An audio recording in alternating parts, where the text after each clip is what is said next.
दोस्तों welcome to Abhishek Pandey classes. दोस्तों आज हम लोग सेमेस्टर 1 सीसीएफ 2025-26 बैच स्टार्ट किए हैं। ये इस बैच की पहली वीडियो है और जो सब्जेक्ट मैंने स्टार्ट किया है वो फाइनेंशियल अकाउंटिंग 1। दोस्तों आप ये वीडियो देखिए, मैंने स्टार्टिंग में ही बता दिया कि फाइनेंशियल अकाउंटिंग में कितने कितने चैप्टर्स हैं, लेटेस्ट पेपर पैटर्न क्या मैंने ये भी बता दिया है, और पहले हम लोग कौन सा चैप्टर कवर करेंगे, सेकंड चैप्टर कौन सा कवर करेंगे, लास्ट में क्या कवर करेंगे, पूरा का पूरा मैंने अच्छे से एक्सप्लेन कर दिया इस पर्टिकुलर वीडियो में। दोस्तों आप इस वीडियो को जरूर लास्ट तक देखना, बिकॉज आपको डेप्रिसिएशन पढ़ करके फर्स्ट टाइम लगेगा कि आप कुछ डिफरेंस सीखे हो और आपको लर्निंग का एक नया तरीका सीखने को मिलेगा। दोस्तों इस वीडियो को आप ज़्यादा से ज़्यादा शेयर कीजिएगा अपने दोस्तों के साथ, बिकॉज सेमेस्टर 1 की सारी वीडियो यूट्यूब पे फ्री प्रोवाइड की जा रही है अभिषेक पांडे क्लासेस द्वारा। दोस्तों ये मेरे रेगुलर वीडियोस है, जो मैं ऑफलाइन अपने स्टूडेंट को पढ़ा रहा हूँ, जो मैं लाइव अपने स्टूडेंट को पढ़ा रहा हूँ, वही सेम वीडियो यूट्यूब में फ्री प्रोवाइड कर दिया जा रहा है।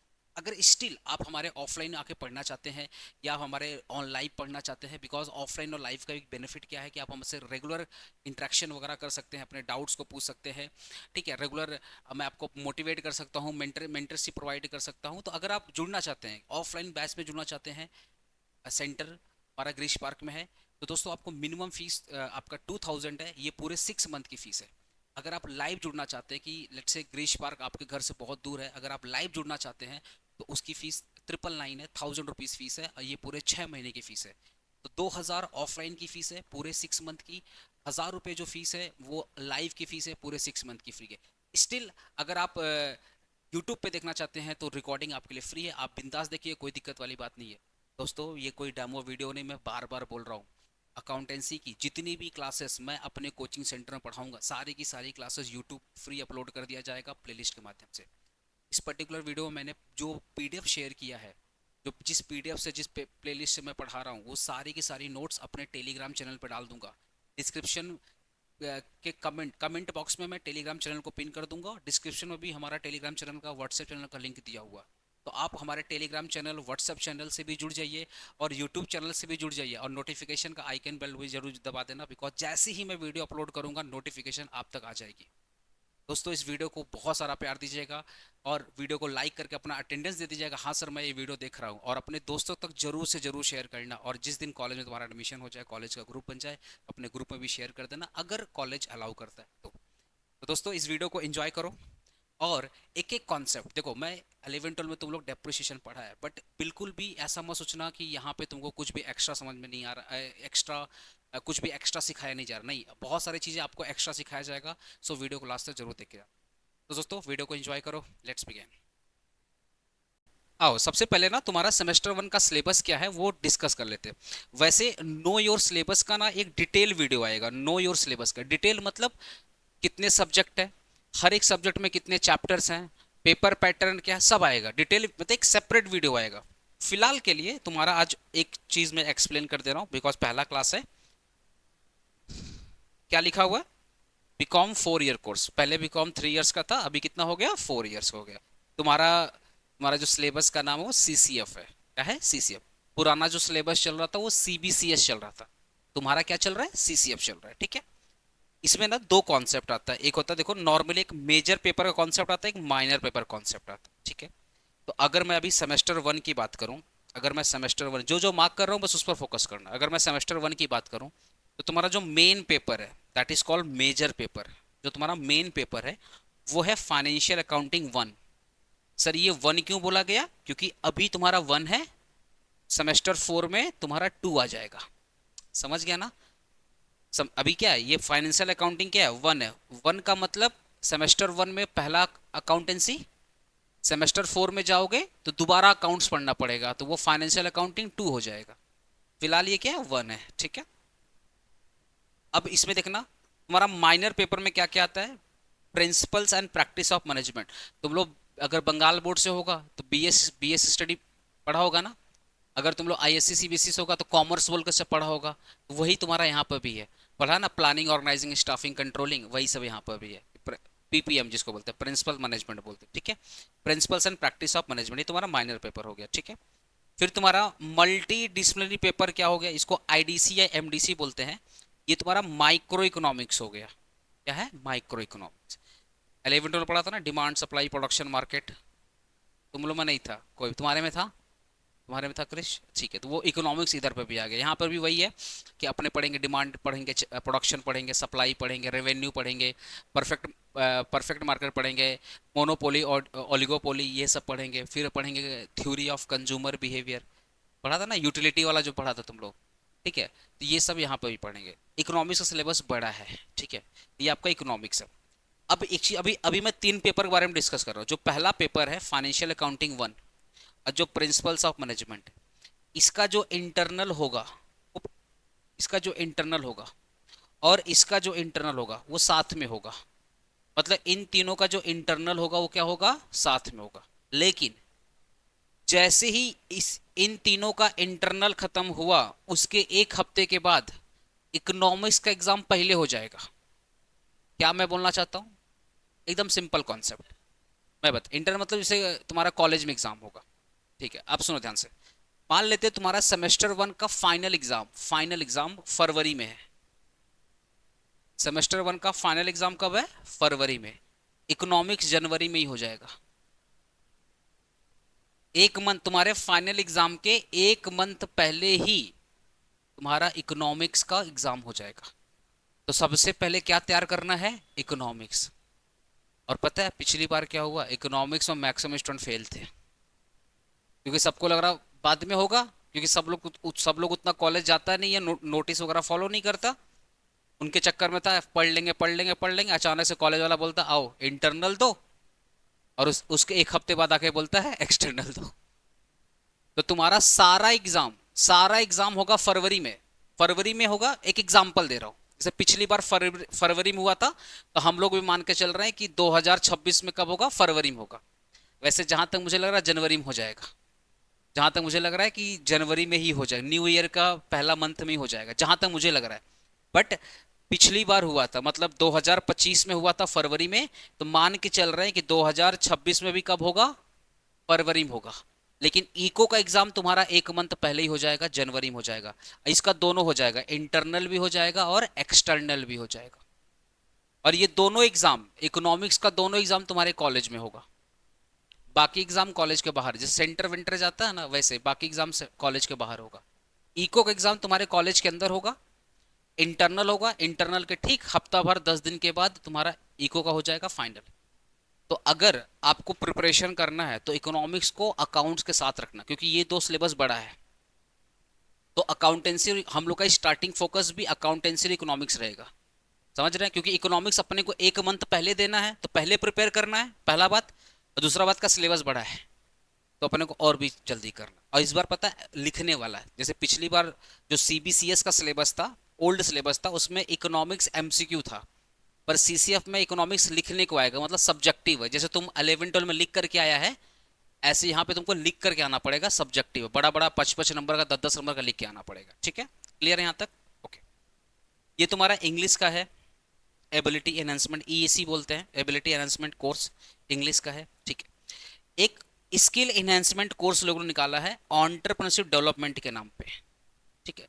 फिर एक वैल्यू एडेड कोर्स इन्होंने निकाला है इन्वायरमेंटल स्टडी और कॉन्स्टिट्यूशनल वैल्यू, यही तुम्हारा कोर्स है। ये समर इंटर्नशिप वगैरह क्या बाद में बताऊंगा। आजकल ना ये जो हमारी कैलकाटा यूनिवर्सिटी है, इनका क्या रूल चल रहा है पता है, कि बच्चा अगर पढ़ाई कर रहा है तो थोड़ा सा उसको जॉब वाला फीलिंग दे दिया जाए कि जॉब कैसा होता है। तो 15 20 दिन का तुम्हारा ना दूसरे कंपनी में जाके इंटर्नशिप देना पड़ेगा। आर्टी जैसे सीए लोग आर्टिकलशिप करता है ना, ऐसे तुम्हारा 15 20 दिन का, महीना भर का आर्टिकलशिप होगा। तो तुम्हारा कॉलेज डिसाइड करेगा कहाँ पे जाना है। बहुत लोग सेमेस्टर 1 में कर लेता है, बहुत लोग सेमेस्टर 2 में करता है, कोई बोलता है हम बाद में करेंगे, तो कोई बोलता है सेमेस्टर 4 में कर। समझ रहा है मेरा बात, तो वो हम तुमको गाइड कर देना कैसे कैसे होगा। फिलहाल इसको तुम भूल जाओ, पर हाँ इतना दिमाग में रखना कि तुम्हारा ग्रेजुएशन में आर्टिकलशिप का थोड़ा सा एक्सपीरियंस मिल जाएगा। 15 20 दिन, महीना भर किसी के पास जॉब करके समझ में आ जाएगा जॉब भी करना है नहीं करना है। एक थोड़ा सा एक्सपोजर वहाँ पे मिल जाएगा। तो कितने पेपर हो गए, पहला है तुम्हारा मेजर पेपर फाइनेंशियल अकाउंटिंग 1। दूसरा तुम्हारा क्या माइनर पेपर है PPM, principle practice and principles of management. तीसरा तुम्हारा माइक्रो इकोनॉमिक्स है, जो कि ये पहले हो जाएगा, याद रहेगा ना एक चीज़, ओके। फिर तुम्हारा इंग्लिश का पेपर है, फिर इंडस्ट्री डेवलपमेंट है, फिर इन्वायरमेंटल स्टडी है, फिर कॉन्स्टिट्यूशनल वैल्यू। देखो ये दो चैप्टर बारे में। अच्छा, इंग्लिश के बारे में बोल दे रहा हूँ। इंग्लिश में क्या, 3 पोयम है, 3 फ्रेज है। 3 पोयम और 3 फ्रेज है। छः छः छः वीडियो मेरा यूट्यूब पे डाला हुआ है। अगर नहीं भी पढ़ाएंगे तो कोई बात नहीं, वो 6 तो वीडियो देख लोगे, काम हो जाएगा। तो इसका तो चांप लेना नहीं, इसका टेंशन एकदम नहीं लेना, ठीक है। आराम से 6 वीडियो देख लेगा, काम हो जाएगा। बाकी हम फ्रेश फ्रेश तुम लोग को पढ़ा देंगे, टेंशन मत लो। इंटेंस ऑन्टरप्रेन्योरशिप डेवलपमेंट में ना, ये पढ़कर तुमको फायदा क्या होगा। देखो, तुम लोग ये पढ़ा है, ये भी पढ़ा है, इकोनॉमिक्स भी थोड़ा बहुत पढ़ा ही होगा, ये भी पढ़ा है। ये दो तीन चीज, अच्छा तुमने ईएनवीएस पढ़ा है ना, इन्वायरमेंटल स्टडी पढ़ा होगा ना, अरे पर्यावरण, पॉपुलेशन, पोल्यूशन, इसे तो पढ़ा होगा ना। तो तुम इससे भी जानकारी रखता है, तुम्हारे लिए दो नया सब्जेक्ट है। इसको शॉर्ट में ना ईडी बोलते हैं। शॉर्ट में क्या बोलते हैं, ईडी, ऑन्टरप्रेन्योरशिप डेवलपमेंट, और एक है कॉन्स्टिट्यूशनल वैल्यू। ये तुम्हारे लिए दो नया सब्जेक्ट आ रहा है। थोड़ा सा मैं इसमें एक्सप्लेन कर रहा हूँ, फिर अपने आगे बढ़ते हैं, ठीक है। ऑन्टरप्रेन्योरशिप डेवलपमेंट में ना टोटल 4 चैप्टर है। 4 चैप्टर पढ़ करके तुमको ये समझ में आया भैया कि बिजनेस किसको बोलते हैं, ऑन्टरप्रेन्योरशिप किसको बोलते हैं। अगर अपने को ऑन्टरप्रेन्योर बनना है तो क्या क्या क्वालिटी होना चाहिए। ऑन्टरप्रेन्योर बनने के लिए लोन कहाँ से मिलेगा, पैसा कहाँ से मिलेगा। अगर अपने को लेट से कोई बिजनेस करना है तो बिजनेस प्लान कैसे बनाएंगे, प्रपोजल कैसे बनाएंगे। तो ये अगर पढ़ लोगे तुम लोग, तो तुम्हारा एक बिजनेस माइंडेड दिमाग खुल जाएगा। और अपने क्या ना, आज के टाइम पे लोग उतनी जानकारी रखते नहीं है, तो बिजनेस वाले को ही बोलते हैं अच्छा कचौड़ी बेच रहा है, ये तो एंटरप्रेन्योर है। नहीं, कचौड़ी समोसा वाला एंटरप्रेन्योर नहीं है, अनटिल अनलेस उसमें कुछ इनोवेशन हो। समझा। तो अपने को ना एक बिजनेस क्लियरिटी मिलेगा, कौन एंटरप्रेन्योर है, कौन बिजनेसमैन है। एंटरप्रेन्योरशिप करने के लिए क्या क्या चीज होना चाहिए, क्या क्या क्वालिटी होना चाहिए। तो ये करने से तुम्हारे मन, ये सब्जेक्ट पढ़ने से तुम्हारे मन में एक एबिलिटी आएगा कि कल को अगर मैं खुद का बिजनेस करता हूँ, खुद का कोई ब्रांड वैंड खोलता हूँ, तो क्या क्या अपने को करना है। तो ये भी तुम्हारे लिए बहुत बेनिफिट वाला सब्जेक्ट है और मजा आएगा पढ़ने में। बात करते हैं इन्वायरमेंटल स्टडी, ये तो तुमको पता ही है, पढ़ाई होगा, स्कूल स्कूल में तो पढ़ाया गया होगा, तो ये भी सब्जेक्ट बारे में तुमको पता है। एक है कॉन्स्टिट्यूशनल वैल्यू। आज आप 18 साल के हो गए, एटलीस्ट आपको पता होना चाहिए आपके देश का संविधान क्या है, आपकी फंडामेंटल राइट क्या है। तो यही सब यहाँ पे पढ़ेंगे कि हमारा देश का जो संविधान है, जिसको द कॉन्स्टिट्यूशन ऑफ इंडिया बोलते हैं, तो कॉन्स्टिट्यूशन ऑफ इंडिया कब बना, कैसे बना, कितने लोग उसमें पार्टिसिपेट किए, हमारी फंडामेंटल राइट क्या है, हमारी फंडामेंटल ड्यूटीज़ क्या है, कुछ हमारे पास प्रिंसिपल्स है, क्या क्या प्रिंसिपल्स फॉलो करना है। अच्छा, आर्टिकल्स क्या होते हैं, ये सब हम लोग यहाँ पे पढ़ेंगे। तो तुम्हारा जो सिलेबस है ना, बड़ा खूबसूरत सिलेबस है, लेकिन थोड़ा सा लेंदी है। खूबसूरत भी है, लेंदी है। स्टार्टिंग में जब तक दुर्गा पूजा नहीं आता है, स्टार्टिंग में हमारा इस सब्जेक्ट पर फोकस रहेगा, पीपीएम पर फोकस रहेगा, इकोनॉमिक्स फोकस रहेगा, और इस पर फोकस रहेगा।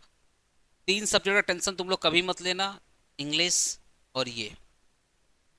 रीज़न क्या है, ये ना तुमको 6 वीडियो देखना है, काम हो जाएगा। ये मिला करके तुमको 7 से 8 घंटे की वीडियो देखना, काम हो जाएगा। मतलब अगर तुम एक दिन मूड बनाया कि 6 घंटा इंग्लिश पढ़ेंगे और 6 घंटा ये पढ़ेंगे, तो 2 दिन पढ़ेगा तो ये भी काम हो जाएगा और ये भी काम हो जाएगा। तो ये दो सब्जेक्ट बारे में तुमको टेंशन लेना ही नहीं है, क्योंकि इसका 6 घंटे की औकात है और इसका पूरे कितने घंटे की औकात है, 6 घंटे की औकात है। तो क्या अपने 12 घंटा नहीं पढ़ सकते 2 दिन में। अरे नहीं, 3 दिन में पढ़ेंगे, या अपने अगर बहुत गए गुजरे हैं तो हफ्ता भर में पढ़ेंगे। तो इसका इसका और इसका तो टेंशन तुम लोगों को लेना ही नहीं है। तुमको अगर टेंशन लेना ही है तो तुम्हारा जो मेन सब्जेक्ट है, जो मैं अलग कलर से मार्क कर दे रहा हूं, वो ये है। समझ गया ना, इस पर फोकस करेंगे। तो हम लोग का जो मेनली जो क्लासेस चलेंगे वो इन्हीं 4 मेजर सब। देखो, सीयू बोलता है ये माइनर है, ये एमडीसी है, ये मेजर है, अपने को फर्क नहीं पड़ता। अपने दिमाग में सबको क्या मान के चलेंगे कि हमारे लिए सब क्या है, मेन सब्जेक्ट है। उन्होंने नामकरण दिया हमको, उनके उनके नाम से हमको फर्क नहीं पड़ता। हमारे लिए जितना अकाउंटेंसी इंपॉर्टेंट है, उतने ये इंपॉर्टेंट है, उतने ये इंपॉर्टेंट, उतना ये इंपॉर्टेंट है। मेरा बात समझ गया। बाकी इन ये सब भी इंपॉर्टेंट है, ये सब भी तुम्हारे मार्क्स को बढ़ाएंगे, पर टेंशन मत लेना, क्योंकि ये तुमको हफ्ता भर में ही काम हो जाएगा। लेट से तुम सेमेस्टर 1 में, मान लो तुम 40 हफ्ते का क्लास करता है, 40 वीक का क्लास करता है, एग्जाम्पल दे रहा हूँ, 40 वीक ज़्यादा हो गया, मान लो 20 वीक का 20 हफ्ते पढ़ता है, तो 20 में से 19 वीक्स निकाल देना ये 4 सब्जेक्ट के लिए, और 1 वीक निकाल देना इसके लिए। समझ गया ना। ठीक है। तो अब ये मेजर सब्जेक्ट पे इनका नामकरण क्या है अपने को मतलब नहीं है, अपने दिमाग में क्या डालेंगे, हमारे लिए ये भी मेजर है, ये भी मेजर है, ये भी मेजर, ये भी मेजर है। सिलेबस का एक बार पढ़ लो फटाफट, तुम्हारा सब्जेक्ट कितने, टोटल 7 सब्जेक्ट है, देख लो। 7 नहीं, 6 सब्जेक्ट हुए ना टोटल। हाँ, एक बार देख लो फटाफट, 6 subject.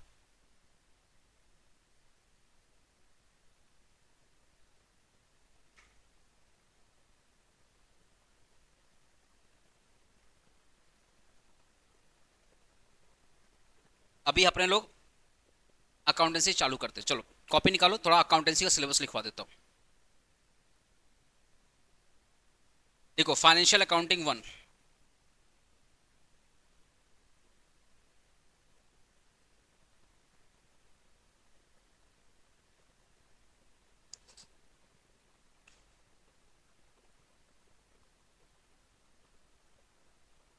Financial accounting 1।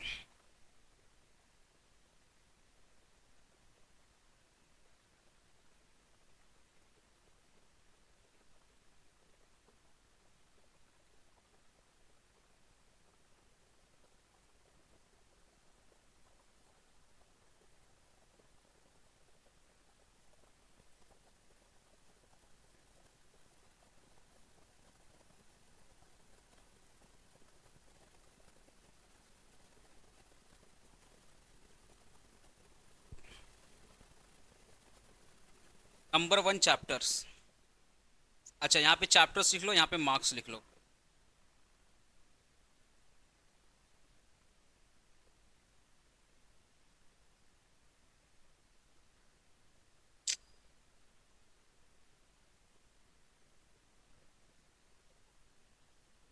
Number 1 depreciation, ये तुम्हारा 10 मार्क्स का।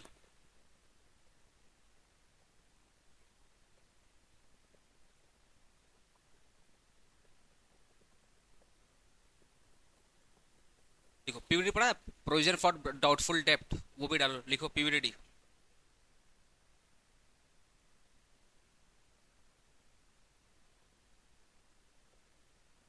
पीबीडीडी। अच्छा, ये 5 और 10 के बीच में रहेगा, या तो 5 रहेगा या तो 10 पूछेगा। ठीक है। तीसरा,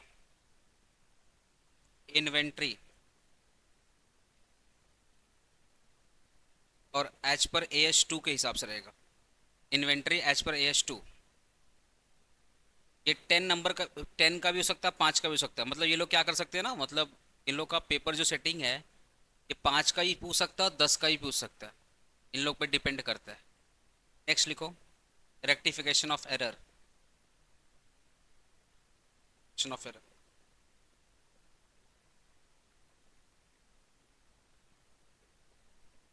ये 10 मार्क्स का है।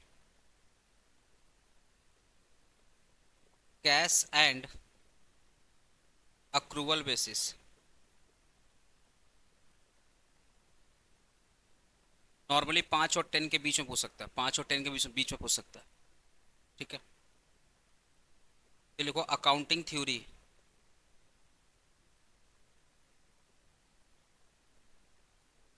5 का भी पूछ सकता है, 10 का भी पूछ सकता है, ऑप्शन है, समझ गए। बड़े बड़े चैप्टर लिखो। Final account 15। फाइनल अकाउंट,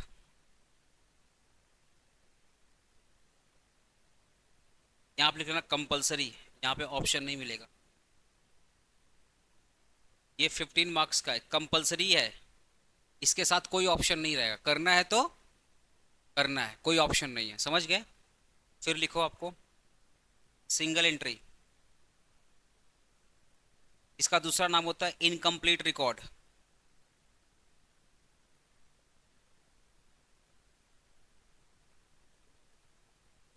ये भी 15 मार्क्स का है। नॉन प्रॉफिट ऑर्गेनाइजेशन, NPO, हाँ। 11 12 में अच्छे से अकाउंटेंसी किया तुम लोग। NPO, ये भी 15 मार्क्स का है। 15 मार्क्स का, ये भी 15 नंबर। फिर लिखो सेल्फ बैलेंसिंग। पहले जब सेमेस्टर 1 का फर्स्ट टाइम एग्जाम हुआ था, सीसीएफ का जब फर्स्ट टाइम एग्जाम हुआ था तो सेल बैलेंसिंग 10 नंबर का था। पिछली बार 5 या 4 मार्च को इन लोग का एग्जाम था 2025 में। 2 दिन पहले लोग बम फोड़ दिया, पेपर पैटर्न चेंज कर दिया और बोला सेल बैलेंसिंग 10 का नहीं होगा, कितने का होगा, 15 का होगा। तो सीयू में ना वो होता रहता है, धोखा वोखा यहाँ पे तुम लोग ज़्यादा अच्छा से खाएगा, कोई दिक्कत नहीं है। ठीक है, तो तुम्हारे ये इतने तुम्हारे चैप्टर्स है, डेप्रिसिएशन है, पीबीडीटी है, इन्वेंट्री है, cash and cash accrual basis है, अकाउंटिंग थ्योरी है, फाइनल अकाउंट है। ठीक है, ये तुम्हारे फाइनल अकाउंट्स है, कंपलसरी है फाइनल अकाउंट्स, सिंगल एंट्री और incomplete record, non profit organisation, sale balancing 15 marks. ठीक है, एक बार पेपर पैटर्न लिखो तो पेपर पैटर्न हमारा पेपर कैसे आएगा।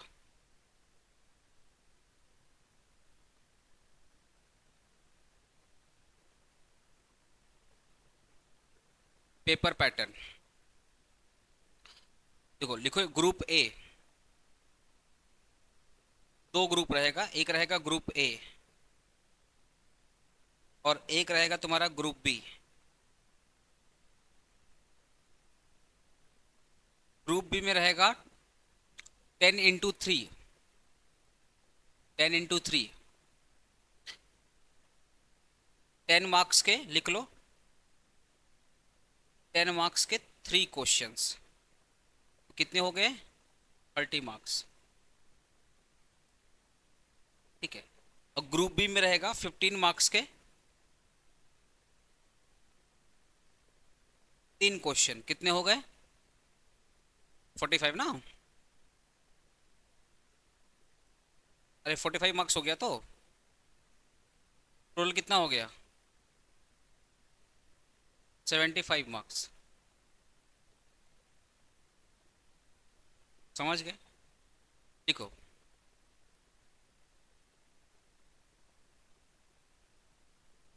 यहाँ पे लिखो, स्पेस यहाँ पे एक स्पेस छोड़ा है, छोड़ा ना स्पेस तुम लोग। ठीक है, यहाँ पे तुम्हारा टोटल 5 क्वेश्चन रहेगा।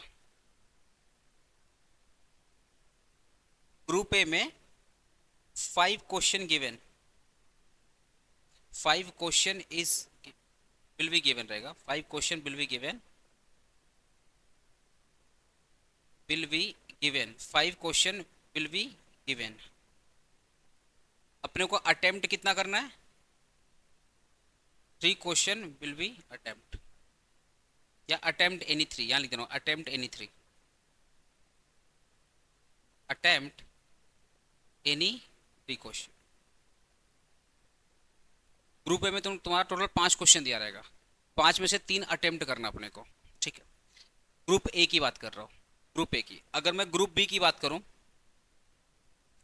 यहाँ पे 4 क्वेश्चन दिया रहा है, 4 क्वेश्चन दिया, लिखो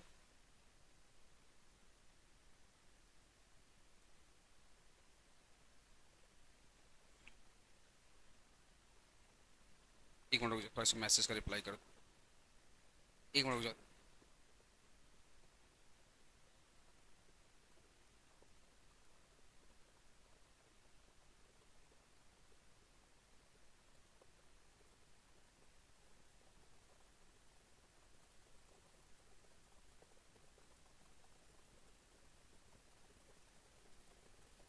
देखो तो यहाँ पे ना 4 क्वेश्चन दिए रहेंगे, ग्रुप बी में 4 question will be given, attempt कितना करना है, अटेम्प्ट एनी 3,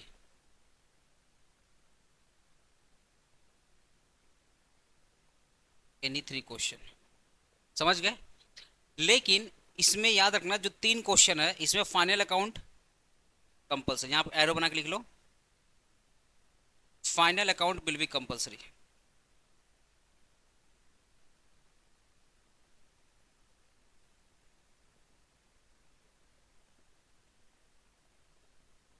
इधर ऑप्शन ही नहीं मिलेगा, और नॉर्मली ये क्वेश्चन 9 में मिलेगा। क्वेश्चन बोल दे, वहां पे लिख देगा group B, group B attempt any 3, question 9 will be must, तो करना ही करना, उसके साथ ऑप्शन नहीं रहेगा। तो नॉर्मली क्वेश्चन 9 रहेगा, तो 9 के बाद 10 आ जाएगा, कोई ऑप्शन नहीं देगा, तो यहाँ पे फाइनल अकाउंट तुमको करना पड़ेगा। तुमको पेपर पैटर्न समझ में आया कि दो ग्रुप रहेगा, ग्रुप ए और ग्रुप बी, दोनों ग्रुप में से 3 क्वेश्चन अटेम्प्ट करना है। ठीक है, ग्रुप ए में कितने क्वेश्चन दिए रहेंगे? 5 क्वेश्चन दिए रहेंगे जिसमें से 3 अटेम्प्ट करना है। ग्रुप बी में आपको 4 क्वेश्चन दिए रहेंगे जिसमें से 3 अटेम्प्ट करना है। 3 में से एक क्वेश्चन क्या रहेगा? ऑफ कर फैन, संबित फैन ऑफ कर देना, संबित फैन ऑफ कर।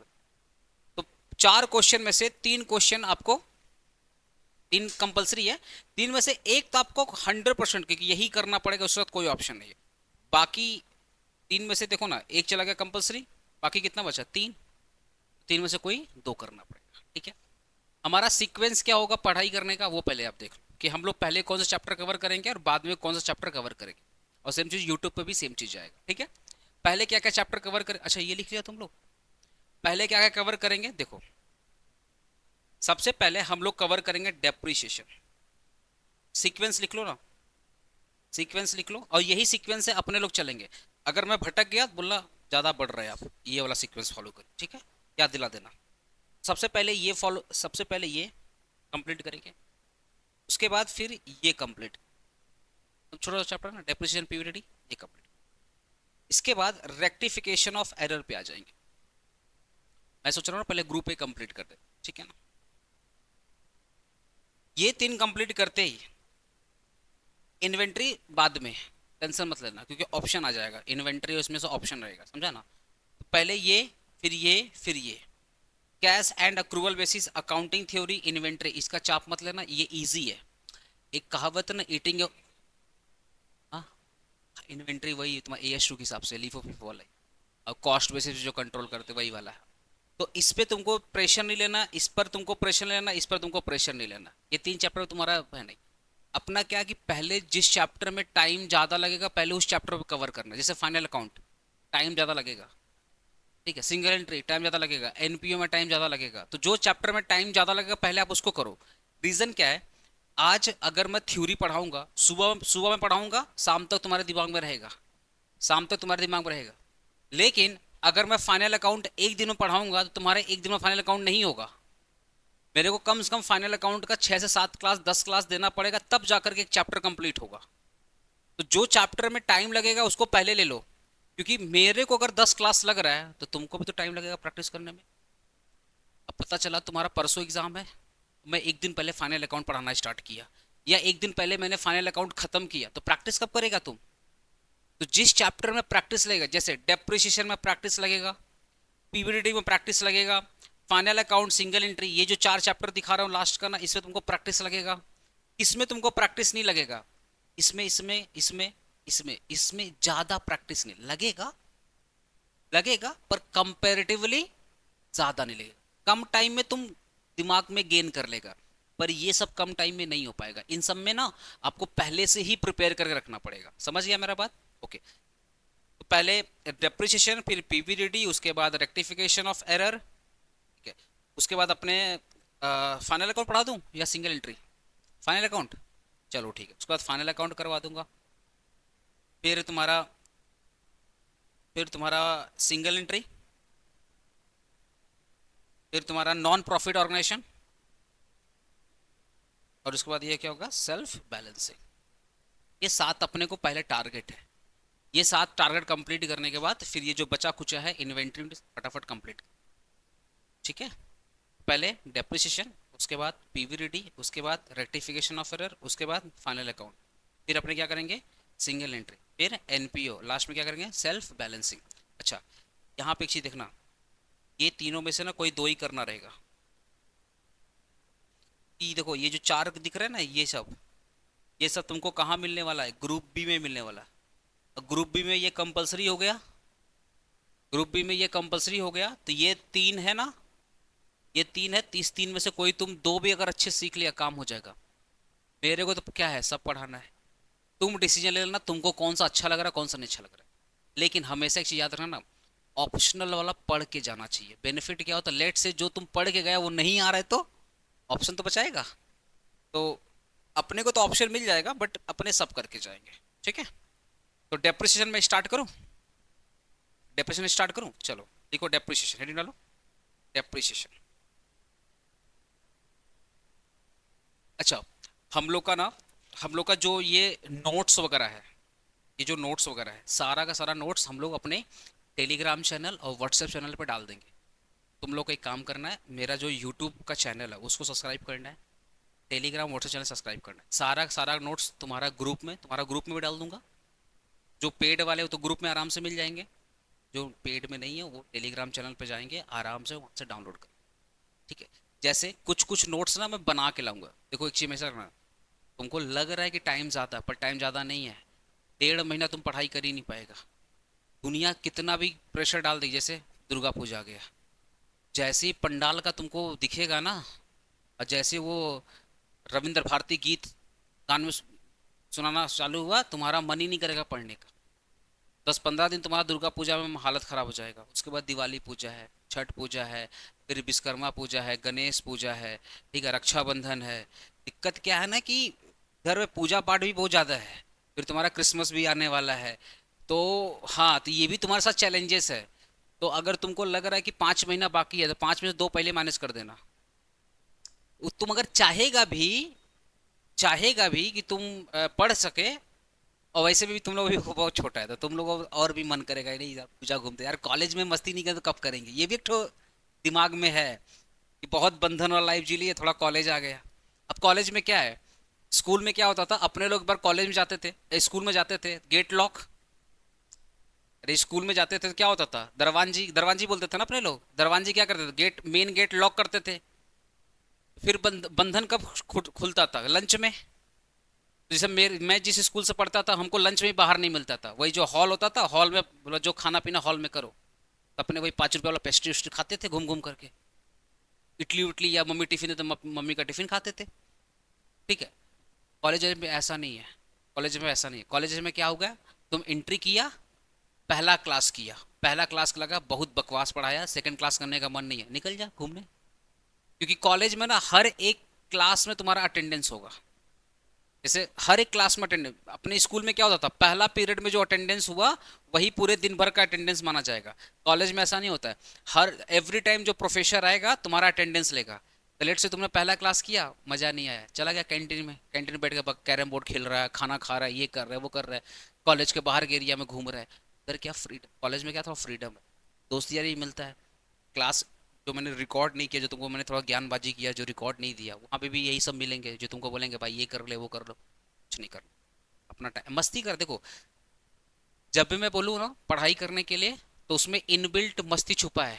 ये मत सोचना कि मैं मस्ती के लिए मना करता हूँ, मस्ती तो बराबर करना। अगर 4 घंटे पढ़ाई किया ना, तो कम से कम 5 घंटे मस्ती करना। मस्ती के साथ कोई सेक्रीफाई मत करना, वो बराबर करना। अगर मैं बोलूँगा ना बाबू थोड़ा पढ़, इंक्लूडिंग मस्ती, समझा ना, वो मैं ना बोलूँ समझ जाना कि भैया इन मस्ती के साथ बोले करने के, वो मेरा इनबिल्ट रहेगा। ठीक है, तो आओ डेप्रिसिएशन की बात करो। अच्छा, डेप्रिसिएशन क्या होता है क्या नहीं होता ये बाद में समझेंगे। सबसे पहले ये समझते हैं सर इस वर्ड का मतलब क्या। देखो पहले इस वर्ड का मतलब समझते हैं।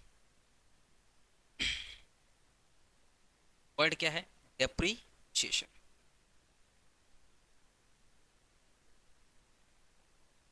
आज सपोज, आज कौन सा डेट है, 10 जुलाई ना। सपोज 10 जुलाई है 2025। ठीक है, ध्यान सुनो, मैं एकदम प्रैक्टिकल एग्जांपल देता हूँ। ठीक है, 10 जुलाई है 2025। 11-12 में पढ़ा ही होगा थोड़ा बहुत, आइडिया तो है ही है। नहीं पढ़ा है सच में, काउंट नहीं था तेरा, पढ़ा ही नहीं। तू पढ़ा था तो पढ़ा होगा कुछ। तुम लोग भाई, तुम लोग दोस्ती निभा रहा। ठीक है, ठीक है, 10 जुलाई 2025। ठीक है, मान लो मैंने एक फ़ोन लिया, फॉर एग्जांपल मैंने मान लो एक फ़ोन लिया, अपने लोग थोड़ा सा उधारी उधारी लेकर किडनी उडनी बेच करके एक आईफोन ले लिया, प्रो वर्जन लिया, छोटा मोटा नहीं है। अब जब किडनी बेचना रहेगा तो बड़ा लेंगे ना, ज़्यादा हो गया क्या रे भाई। ठीक है, 1 लाख रुपया का फ़ोन ले लिया। ठीक है, अब ये जो 1 लाख रुपया का फ़ोन लिया 10 जुलाई का, आफ्टर आफ्टर 1 ईयर, ध्यान सुनना, आफ्टर 1 ईयर क्या इसकी वैल्यू अभी भी 10 लाख होगी, सॉरी 1 लाख होगी। आफ्टर 1 ईयर क्या इसकी वैल्यू अभी भी 1 लाख होगी।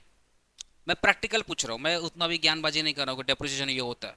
मैं जस्ट तुमसे एक प्रैक्टिकल एग्जांपल पूछ रहा हूँ कि 10 जुलाई 2025 को मैंने 1 लाख रुपया का आईफोन लिया, आफ्टर 1 ईयर, मान लेते वही 10 जुलाई 2026, एक साल के बाद क्या इसकी वैल्यू 1 लाख हो गई? क्रिश तुम बताओ, तुम्हारे हिसाब से।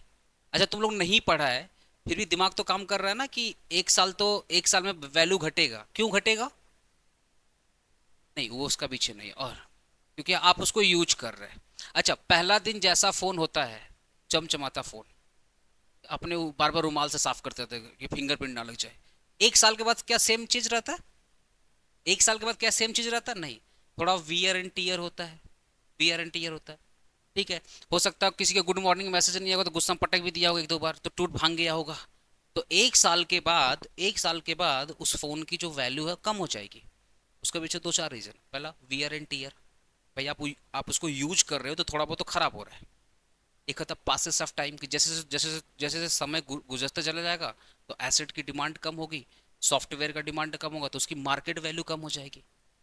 ठीक है, तो wear and tear, passes of time, इन सब के वजह से एसेट की जो वैल्यू है वो पहले से क्या होगी? कम होगी। मान लेते हैं एक साल के बाद इसकी वैल्यू 1 लाख ना होकर के 80 हजार हो गई। 1 लाख ना होकर के क्या हो गई? 80 हजार हो गई। तो कितनी वैल्यू कम होगी? सच बोलना, कितनी वैल्यू कम हो गई? बोलो बाबू कितनी वैल्यू कम हो गई? 20,000 कम हो गई। अब ये जो 20,000 कम हो गई ना, इसी को अपने क्या बोलते हैं? तो जितने रुपए से, डेफिनेशन क्या बोलता हूँ बाद में समझेंगे, जितने रुपए से एसेट की वैल्यू कम हो रही है, जितने रुपए से, कितने रुपए से कम हो रही है? 20 रुपए से कम हो रही है। 1 लाख से कहाँ कम हो रही है? कितने रुपए से कम हो रही है? 20 हजार से कम हो रही है ना। कितने रुपए से कम हो रही है? लैंग्वेज देखना, कितने रुपए से कम हो रही है? 20 हजार रुपए से कम हो रही। पहले तो 1 लाख था, अभी कितना हो गया? 80,000। तो कितना वैल्यू गिरा? 20,000 गिरा। इसी 20,000 को अपने क्या बोलेंगे? डेप्रीशिएशन। ठीक है, इसी 20,000 क्या बोलेंगे? डेप्रीशिएशन। अच्छा मैं तुमसे एक चीज पूछ रहा हूँ, अपने लिए थे 1 लाख रुपए का फोन, एक साल के बाद ये 80 हजार का हो गया, तो 20 हजार से वैल्यू कम हो गई, और इसी 20 हजार को अपने क्या बोलेंगे? डेप्रीशिएशन। सच बोलना, ये जो 20 हजार से वैल्यू कम हुआ, क्या तुमने 20 हजार रुपया किसी को दिया क्या? बोलना, क्या तुम्हारे पॉकेट से 20 हजार चला गया? ये देखो 20 हजार मोबाइल के नाम पे जा रहा है। क्या तुम्हारे बैंक से 20 हजार रुपया कट गया? नहीं ना। अच्छा, कुछ पैसा जो तुम्हारे बैंक से कटता है या तुम्हारे पॉकेट से जाता है, उसको अपने क्या बोलते हैं? Cash expenses. क्या बोलते हैं? Cash expenses. पढ़ा है ना तुम लोग, कैश बुक वगैरह पढ़ा होगा, पीटी कैश बुक से पढ़ा होगा कि जो पैसा बैंक से जा रहा है, जो पैसा हमारे पॉकेट से जा रहा है, वो अपने पॉकेट से जा रहा है, तो अपने क्या बोलेंगे? Cash expenses. क्या ये 20 हजार जो हमारा वैल्यू कम हुआ है, क्या अपने पॉकेट से गया? बोलो ना, क्या अपने पॉकेट से गया? नहीं, नहीं गया। इसको अपने क्या बोलेंगे? Non cash expenditure. तो भैया डेप्रिसिएशन क्या है? डेप्रिसिएशन क्या है? बोलो ना, पहला पॉइंट क्लियर हो गया। डेप्रिसिएशन क्या है? पहला पॉइंट क्या हो गया? डेप्रिसिएशन एक नॉन कैश एक्सपेंडिचर है। Depreciation is a non cash expenditure, ये पहला पॉइंट क्लियर हुआ। अच्छा, दूसरा, वैल्यू कम हो रहा है, वैल्यू क्या हो रहा है? कम हो रहा है, तो अपने को लॉस हो रहा है या प्रॉफिट हो रहा है? लॉस हो रहा है। तो डेप्रिसिएशन आइदर एक्सपेंडिचर ट्रीट करो, या आइदर क्या ट्रीट करो? लॉस ट्रीट करो। अगर एक्सपेंसेस के पॉइंट ऑफ व्यू से बोलोगे तो बोलेंगे नॉन कैश एक्सपेंसेस, और अगर लॉस के पॉइंट ऑफ व्यू से बोलेंगे तो it is a perpetual loss. Perpetual loss का मतलब होता है कि ये एक साल नहीं घटेगा, जब तक ये एसेट रहेगा तब तक उसकी वैल्यू कम होते चली जाएगी। Is a perpetual loss. Clear हुआ ये चीज? अच्छा, एक चीज मुझे लास्ट में बोलना है, क्या सारे के सारे एसेट की वैल्यू कम होती है क्या? नहीं।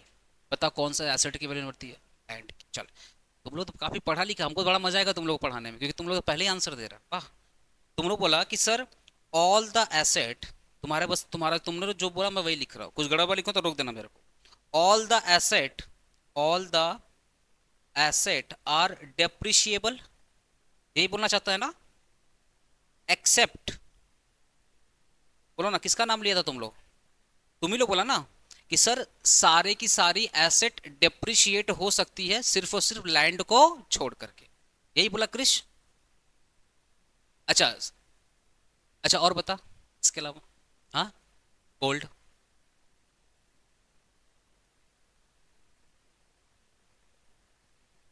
लैंड एंड बिल्डिंग में आ गया। चलो, चलो मैं लैंड पे ही फोकस करता हूँ कि सारे के सारे एसेट डेप्रिशिएबल होते हैं एक्सेप्ट लैंड, एक्सेप्ट लैंड। अच्छा, गोल्ड में भी ना थोड़ा कॉन्ट्रडिक्शन मैं बता रहा हूँ। हमारे एंसेस्टर के पास जो गोल्ड था उसकी जो क्वालिटी थी, और आज के टाइम पे जो गोल्ड उसकी जो क्वालिटी, क्या सेम है क्या? पता है ना, 22 कैरेट, 24 कैरेट, 16 कैरेट, 20 कैरेट। तो दिक्कत क्या ना, दादी का जो पहनी थी मोटा था, लेकिन पिघलाया तो बहुत पतला निकला, समझा ना। तो थोड़ा सा ये कंट्रोवर्शियल टॉपिक है, तो इसको भी बाद में फोकस करते हैं। अभी ये करते हैं कि all the asset are depreciable except land. अच्छा, तुम लोग को पता है लैंड में भी दो कैटेगरीज होता है। एक होता है फ्री होल्ड लैंड, एक होता है फ्री होल्ड लैंड, और एक होता है लीज होल्ड लैंड। ठीक है, एक होता है फ्री होल्ड लैंड और एक होता है lease hold land. Free hold land का मतलब, अच्छा तुम जिस घर में रहता है वो तुम्हारे पापा का घर है कि पड़ोसी का घर है? अरे बोलना, जिस घर में तुम रहता है वो किसका घर है? पापा का घर है ना। तो जो तुम्हारे पापा वाला घर है ना उसको अपने क्या बोलेंगे? फ्री होल्ड लैंड, क्योंकि अपने किसी को रेंट वेंट नहीं देते। हाँ, मेंटेनेंस चार्ज देते हैं, अलग बात है। रेंट और मेंटेनेंस चार्ज अलग बात होता है, पता है ना, दोनों डिफरेंट होता है। तो जो पापा का अपने रहते हैं पापा के रूम में, और पापा ने वो घर खरीदा है, तो उस घर का ओनर कौन है? पापा है। तो जिस लैंड की ओनरशिप आपके हाथ में है उसको अपने बोलते हैं फ्री होल्ड लैंड। देख, अभी ना स्टार्टिंग का 2 3 क्लास 4 क्लास में ना तुमको लगेगा ही नहीं कि तुम कुछ एक्स्ट्रा सीखा है। बिकॉज ऐसा थोड़ी हुआ कि पहली बार तुम लोग कॉमर्स मेरे से पढ़ के आए, ऐसा थोड़ी हुआ है। लेकिन हाँ, जिस दिन बोलूंगा कि आज सेमेस्टर 1 का लास्ट क्लास है ना, तब तुम कंपेयर कर लेना कि पहले क्या सीखा था और अभी क्या सीखा है। इतना जल्दी कंपेयर मत करना कि अभी आज तो गए भैया के पास पढ़ने के लिए, कुछ तो नया पढ़ाया ही नहीं। कुछ नहीं नया पढ़ाएंगे, कुछ नया नहीं पढ़ाएंगे, वही पढ़ाएंगे जो तुम्हारे रिस्पेक्टेड टीचर तुमको पढ़ा के भेजे हैं। कुछ ज़्यादा एक्सपेक्ट मत करना कि कुछ नया पढ़ा दें, कुछ जादू छड़ी लेकर आएंगे, नहीं। पर हाँ, ये कंफर्म रखना, तुम्हारे अगर तो कोई चीज़ तुम रट के आया है तो हम तुम्हारा कॉन्सेप्ट क्लियर। मे भी कोई टीचर बोलता बाबू तुमको हम बहुत कुछ नया नया पढ़ा देंगे, भाई उनके पास नॉलेज होगा वो पढ़ाएंगे, लेकिन मैं उतना नॉलेजफुल पर्सन नहीं हूँ। बट हाँ, तुमको जितना नॉलेज चाहिए मैं तुमको दे दूंगा। तुमको उतनी मतलब है ना, मेरा डिग्री से क्या मतलब, मेरा नॉलेज से क्या मतलब। तुमको तुमको जितना ज़रूरत है हम तुमको उससे बेटर दे देंगे। बस तुम्हारा सीमित जितना है हम उसके लिए काफ़ी है, तुम उसका टेंशन मत लेना। कंपैरिजन कब करना? जिस दिन तुम्हारा बोलूंगा बाबू आज सेमेस्टर 1 का लास्ट क्लास है, उस दिन कंपेयर कर लेना कि पहले कैसे अकाउंटेंसी पढ़े थे, पहले कैसे इकोनॉमिक्स पढ़े थे, और आज कैसे पढ़ रहे हैं। तब डिफ्रेंशिएट होगा। ड्यूरिंग द ईयर, एक ड्यूरिंग द कोर्स कभी भी जज मत करना पहले कैसे था, नहीं। जिस दिन बोलूंगा लास्ट क्लास था उस दिन कंपेयर कर देना कि जब ज्वाइन किया था एपीसी तो क्या लेवल ऑफ नॉलेज था और अभी क्या लेवल ऑफ नॉलेज है, उस दिन कंपेयर करना। ये समझा मेरा बात? रिक्वेस्ट कर रहा हूँ, ठीक है। तो ये जो फ्री होल्ड लैंड है ना, नॉर्मली ये ओनरशिप वाली लैंड होती है। यहाँ पे यहाँ पे बता दे रहा हूँ, ये ओनरशिप वाली लैंड है। कौन सी लैंड है? ओनरशिप वाली। और जितनी ओनरशिप वाली लैंड है ना, no depreciation will be charge, no depreciation will be charge. जितनी ओनरशिप वाली लैंड है इसके ऊपर डेप्रिसिएशन चार्ज नहीं होगा। अगर तुम्हारे एग्जाम में डेप्रिसिएशन का क्वेश्चन आता है और लिखता है फ्री होल्ड लैंड, समझ जाना कुछ नशे में करके पेपर बनाया। हाँ, कुछ पक्का कोई सूखा गीला नशा करके बनाया होगा, क्योंकि फ्री हर लैंड पे कोई कोई भी डेप्रिसिएशन चार्ज नहीं होगा। लेकिन अगर लीज होल्ड लैंड का मतलब क्या है? अच्छा, मैं तुमको ना प्रैक्टिकल एग्जांपल दे रहा हूँ। तुम लोग सॉल्ट लेक का नाम सुना है? गया भी होगा, ऐसा बात नहीं, वो कौन सा स्वर्ग नहीं गया होगा, सॉल्ट लेक तो गया ही होगा, ठीक है। सॉल्ट लेक में देखना सबका अपना बंगलो है छोटा छोटा करके।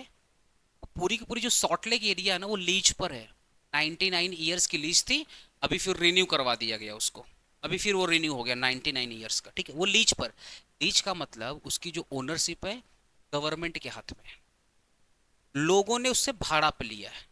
तो मान लो कि मेरा एक सॉल्ट लेक में बंगला है, एग्जाम्पल। मेरा एक सॉल्ट लेक में बंगला है जो कि 100 ईयर के लीज पर है। एग्जाम्पल, कितने ईयर की लीज पर है? 100। 100 ईयर की लीज पर है, 100 ईयर्स की लीज पर है। और मैंने गवर्नमेंट को सपोज पे किया है 10 लाख रुपया। 100 साल के लिए मैंने कितना पे किया है? 10 लाख रुपया। तो अगर मैं 10 लाख को डिवाइड कर दूंगा 100 से, तो हर एक साल मैं कितना पे करूंगा? अरे 2 जीरो कट गया ना, 2 जीरो कट गया, कितना पे करूंगा? 10,000 पे करूंगा। ये जो मैं 10,000 पे किया, 10,000 है 1,000 हो गया? हाँ, 10,000 हो गया। ये जो मैं 10,000 पे कर रहा हूँ हर एक साल, इसी को अपने बोलेंगे depreciation in case of lease hold land. मैंने क्या बोला कि मैंने सॉल्ट लेक में एक बंगला लिया 100 साल के लीज पर। लीज मतलब भाड़े पे लिया। उसकी ओनरशिप मेरे हाथ में नहीं है, गवर्नमेंट के हाथ में है। तो गवर्नमेंट ने बोला कि भाई तुमको 100 साल के लिए हम ये जमीन दे रहे हैं, उसके लिए मेरे को कितना चाहिए पूरे 100 साल में, पूरे 100 ईयर में कितना चाहिए, 10 लाख रुपया।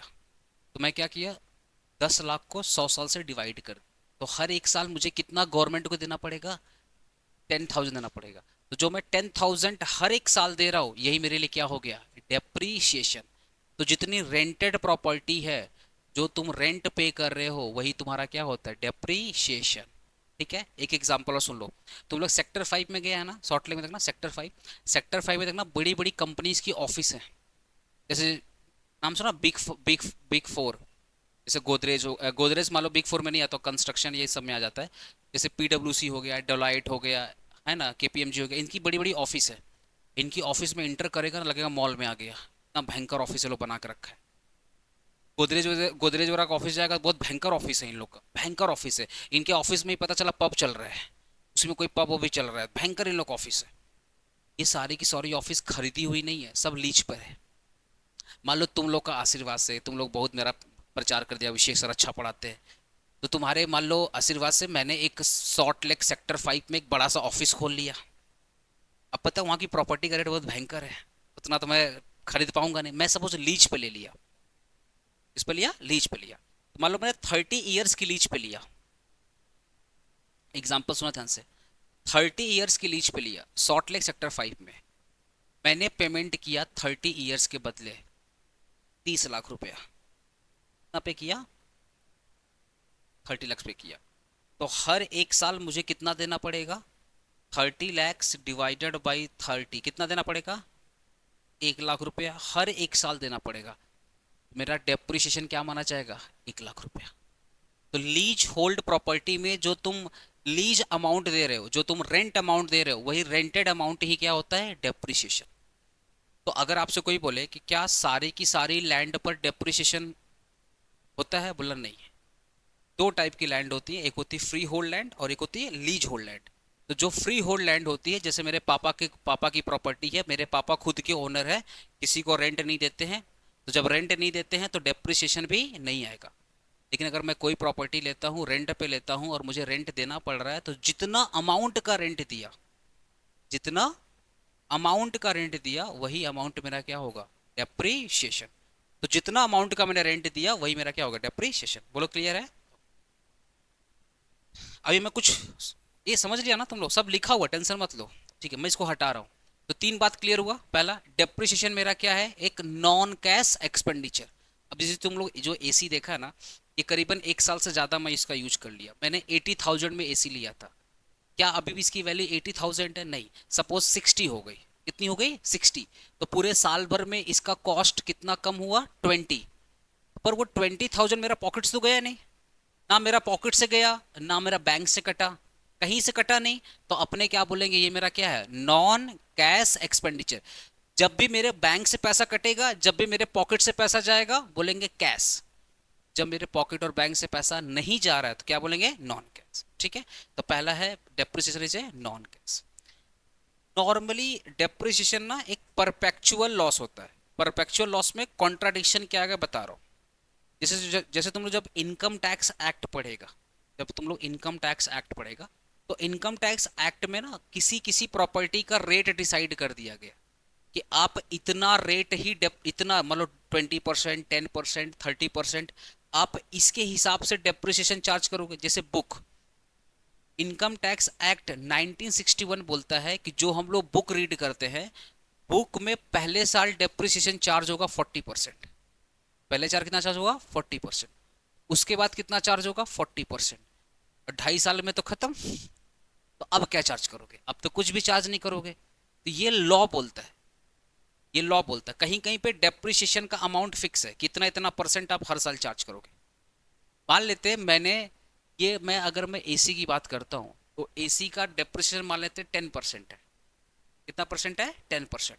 तो मुझे इसका कॉस्ट को कवर करने में कितना लगेगा, 10 साल लगेगा। क्योंकि हर एक साल अगर मैं पहले ईयर 10% चार्ज किया, तो सेकेंड ईयर भी कितना चार्ज करूंगा, 10%। थर्ड ईयर भी कितना चार्ज करूंगा, 10%। तो हर एक साल 10% 10% करके वैल्यू कम हो रही है। हर एक साल कितना वैल्यू कम होगा? 10%, 10%, 10%, 10%, 10%, 10%। तो 10 साल में पूरा 100% वैल्यू क्या हो गई? कम हो गई। एक बार 100% वैल्यू कम हो गई, क्या उसके बाद भी डेप्रिसिएशन चार्ज करोगे? भाई कितना, एक बार पूरी वैल्यू ही कम हो गई, अब क्या चार्ज करोगे? मतलब वही हाल हो गया, इंसान मर गया है फिर भी बोल रहा है और बता लोन कब देगा तू मेरा। तो इंसान मर गया है और उसको मार मार के बोल रहा है चाय का उधारी कब चुकाएगा मेरा, मेरा लोन कब देगा, तेरा बीवी के लिए इतना पैसा खर्चा किया था, लिखा लोन लिया था। इंसान मर चुका है, क्या तुम मांग रहा है उसको? जब एक एक भी एसेट का 100% डेप्रिसिएशन आपने चार्ज कर लिया, क्या अब कुछ बचा हुआ है? नहीं बचा हुआ, तो डेप्रिसिएशन चार्ज नहीं कर पाओगे। ये बात मैं बोल रहा हूँ क्या? नहीं, ये बात कौन बोलता है? इनकम टैक्स एक्ट 1961 बोल रहा है, ना कि आपका अकाउंटिंग थ्योरी बोल रहा है। ये बात इनकम टैक्स एक्ट 1961 बोल। टेंशन मत लो, सेमेस्टर सेमेस्टर 3 में आओगे टैक्स मिलेगा पढ़ने को, वहाँ पे पूरा डिटेल में तुम लोग को पढ़ा दूंगा, पीजीबीपी चैप्टर में पढ़ा दूंगा, टेंशन मत लो। अभी जितना तुमको नॉलेज मिल रहा है बस उतना ही तुम नॉलेज कर रहे हो, ठीक है? यहाँ तक क्लियर हो गया? एक बार मैं इसको हटा रहा हूँ, हाँ। अच्छा, इधर जब भी पढ़ेगा ना, एकदम टेंशन मत पड़ेगा, कि ऐसा फील मत करना कि तुम लोग घर से बाहर आके पढ़ रहे हैं। ऐसा सोचना भैया तुम्हारे घर में आके पढ़ा रहे हैं, हम घर वाला फीलिंग रहेगा, रिलैक्स होकर पढ़ना। जहाँ डाउट होगा तुरंत बोलना ये वाला चीज़ में डाउट है बताइए मेरे को। इधर पे एकदम टेंशन में आके मत पढ़ना, ठीक है? एक चीज़ मुझे डेप्रिसिएशन में और बोलना है, बस उसके बाद मैं अपना टॉपिक पे आता हूँ। डेप्रिसिएशन जब फॉलो करते हैं अपने ना, जब अपने डेप्रिसिएशन फॉलो करते हैं तो हम लोग AS10 फॉलो करते हैं। AS10 accounting standard 10। Accounting standard 10 क्या होता है? एक गाइडलाइन होता है। छोड़ो ना, इतना क्या है भाषा गाइडलाइन। एग्जाम्पल, अपने घर पे कुछ गाइडलाइन होगा कि बाबू 10 बजे के पहले घर आ जाना, कम से कम दिन में खाना नहीं खाता, रात में साथ में बैठ के खाना खा लेना, दिन भर में एक बार अपना शकल दिखा देना, हाँ तू मेरे ही घर का है, ठीक है? ऐसा कुछ गाइडलाइन होगा बाबू, टाइम पे घर आना, टाइम पे सो जाना, टाइम पे उठ जाना, एक रूल होगा। ऐसे ही जब हम लोग बुक्स ऑफ अकाउंट प्रिपेयर करते हैं तो कुछ रूल्स फॉलो करते हैं, कुछ गाइडलाइन फॉलो करते हैं, जो रिस्पेक्टेड अथॉरिटी बना करके देती है। हमारी जो रिस्पेक्टेड अथॉरिटी है कंपेरेटिवली अकाउंट के लिए, वो है ICAI, institute of chartered accountant of India, और FRA बोलते हैं। मतलब जो तुम्हारा FRF बोलते हैं ना, फ्रेमवर्क बोलकर, रेगुलेटरी अथॉरिटी, बताऊंगा बात, वो भी बनाती है बुक्स ऑफ अकाउंट। प्लस अगर कुछ अमेंडमेंट वगैरह करना है तो हमारी गवर्नमेंट ऑफ इंडिया बोलती है MCA। MCA मतलब मिनिस्ट्री ऑफ कॉर्पोरेट अफेयर। तो MCA directly institute of chartered accountant of India को बोल करके अमेंडमेंट करवा, तो यही लोग मिलकर क्या बनाते हैं? Accounting standard 10। अगर आपसे एग्जाम में बोलता है कि depreciation will be charged as per accounting standard 10, तो आपको 3 मेथड ही फॉलो करना। पहला होगा SLM मेथड, जिसको आपने पढ़ा होगा, स्ट्रेट लाइन मेथड, या फिक्स्ड इंस्टॉलमेंट मेथड, या ओरिजिनल कॉस्ट मेथड, अलग अलग नाम है। एक होता है आपका डिमनीजिंग, इसको WDV मेथड बोलते हैं, डिमनीजिंग मेथड, या जिसको WDV मेथड बोलते हैं, WDV मेथड बोलते हैं। और एक होता है प्रोडक्शन यूनिट मेथड, होता है प्रोडक्शन यूनिट। अगर एग्जाम में बोलेगा कि डेप्रिसिएशन चार्ज करना है एज पर AS10, तो यही 3 मेथड अपने को फॉलो कर, SLM, depreciation, production unit method. ज़्यादातर एग्जाम में जो क्वेश्चन आता है यही दो से आता है, SLM से आता है, डिमनीजिंग से आता है, और प्रोडक्शन यूनिट से बहुत कम आता है, बट हम आपको सिखा देंगे, टेंशन मत ले, ठीक है ना? ओके, लास्ट में, लास्ट में ये लास्ट एग्जाम्पल, उसके बाद क्या क्या चीज़ लिखना उसमें मैं बताता हूँ। मान लेता हूँ मैंने 2024 में एक AC लिया, 1 AC लिया, 80,000। ये मैं एकदम प्रैक्टिकल एग्जांपल दे रहा हूँ, इसमें कुछ झूठ नहीं। 2024 में मैंने एक AC लिया 80,000 रुपया में, ठीक है? ध्यान सुनना। मैंने एजूम किया, मैंने एजूम किया ये 10 ईयर्स तक चलेगा। ये AC कितना चलेगा? कम से कम मेरा साथ 10 साल तक देगा। तो 2034 में AC का लाइफ खत्म हो जाएगा, मेरा 1 AC, ठीक है? मान लेते हैं यहाँ पर इसकी जो लाइफ है, वो कंप्लीट हो गई। जितना बोल रहा हूँ बस उतना फोकस करना, यहीं यहीं पे कॉन्सेप्ट सिखा रहा हूँ। अभी तक मैंने क्या एग्जांपल दिया, 2024 में मैंने एक एसी लिया 80,000 में, ठीक है। 2034 में वही सेम एसी की लाइफ क्या हो गई, कंप्लीट, ठीक है। आफ्टर 10 ईयर मैं भाई हर साल में कम से कम 3 बार क्लीनिंग क्लीनिंग करवाता हूँ। जो बोलूंगा एकदम प्रैक्टिकल बोलूंगा, झूठ कुछ भी नहीं बोलूंगा। 3 साल, कम से कम साल भर में मैं 3 से 4 बार क्लीनिंग कराता हूँ और प्रॉपरली मेंटेन करता हूँ, तो आराम से 10 साल तो चलेगा ही चलेगा, क्योंकि कुछ भी खराब रहा मैं बनवा दे रहा हूँ। मैंने जो एज्यूम किया था कि 10 साल के बाद इसकी लाइफ कंप्लीट हो गई, क्या जोरी है क्या 10 साल बाद ये खराब हो जाएगा? बट जो आपने एज्यूम किया कि 10 साल तक चलेगा, तो बुक्स ऑफ अकाउंट जो मैं मेंटेन करूंगा वो मैं 10 ईयर्स तक ही डेप्रिसिएशन दिखा पाऊंगा, बिकॉज मैंने स्टार्टिंग में कितना एज्यूम किया था, 10 साल। सपोज ये 10 साल के बाद भी चल रहा है, तो फ्रॉम द ईयर ऑफ 11, मतलब 11th ईयर से मैं डेप्रिसिएशन चार्ज नहीं करूंगा, क्योंकि मैंने स्टार्टिंग में ही बोल दिया था कि भैया 10 साल तक चार्ज करेंगे, 10 साल के बाद चार्ज नहीं करेंगे। फिर भी अगर ये 10 साल के बाद एसी चल रहा है तो अच्छी बात है, चलने दो, क्या तकलीफ है। पर बुक्स ऑफ अकाउंट में आफ्टर 10 ईयर मैं बुक्स ऑफ अकाउंट में आफ्टर 10 ईयर मैं डेप्रिसिएशन चार्ज नहीं कर पाऊँ। बात क्लियर है? हाँ, हाँ ठीक है, तब दिखाना, वो गवर्नमेंट को डॉक्यूमेंट देते हैं ना, डिस्ट्रॉय बोल के दिखा देंगे, ऑब्सोलेट होता है ना, ऑब्सोलेट दिखा देंगे, कोई दिक्कत नहीं। ओके, लेट से ज्यादातर केस में होता क्या है, एसी 10 साल से ज्यादा चली जाता है अगर उसको अच्छे से मेंटेन करो, ठीक है। लेकिन मैंने पता क्या वादा किया था कि जब 10 साल कंप्लीट हो जाएगा तो नया एसी लेकर आए, ठीक है। अब सुनना, अब यहीं पे तुमको कॉन्सेप्ट सिखा रहा हूँ। मैंने ना आफ्टर 10 ईयर जैसे ही 10 साल कंप्लीट हुआ ना, मैंने एसी को सेल कर दिया। पता है कचड़े का वैल्यू कितना आया, 15,000। आफ्टर 10 ईयर जब मैंने एसी को बेचा, कितने में बेचा, 15,000 बेचा, भाई मेंटेन करके चल रहा था। तो आफ्टर 10 ईयर मैंने एसी को बेच दिया 15,000 में। इसी 15,000 को अपने बोलेंगे स्क्रैप वैल्यू। क्या बोलेंगे, स्क्रैप वैल्यू या रेसिडुअल वैल्यू। स्क्रैप वैल्यू बोलेंगे या तो रेसिडुअल, या तो स्क्रैप वैल्यू बोलेंगे या तो रेसिडुअल वैल्यू। बोलो ना, अगर मैं डेप्रीशिएबल वैल्यू निकालूं, मैं पूछ रहा हूं, अगर मैं आपसे डेप्रीशिएबल वैल्यू निकालूंगा, अब बोलोगे सर ये आप कब डिसाइड करोगे, ये आप कब डिसाइड करो कि 10 साल के बाद बेचना है या नहीं बेचना? ये सब का सब डिसीजन होता बिगिनिंग ऑफ द ईयर में। मैंने अज्यूम किया था कि 10 साल के बाद मैं एसी चेंज कर दूंगा, और एट द सेम टाइम मैंने ये भी अज्यूम किया था कि जब मैं बेचूंगा तो मुझे कितना मिलेगा, 15,000। ये मैं अज्यूम कर लिया, मैं ये अज्यूम कर लिया था, ठीक है। तो मेरा जो डेप्रीशिएबल वैल्यू होगा, जो मेरा डेप्रीशिएबल वैल्यू होगा, जो मेरा डेप्रीशिएबल वैल्यू होगा वो 80,000 नहीं होगा। डेप्रीशिएबल वैल्यू का मतलब होता है जिस वैल्यू पे डेप्रिसिएशन चार्ज हो रहा है।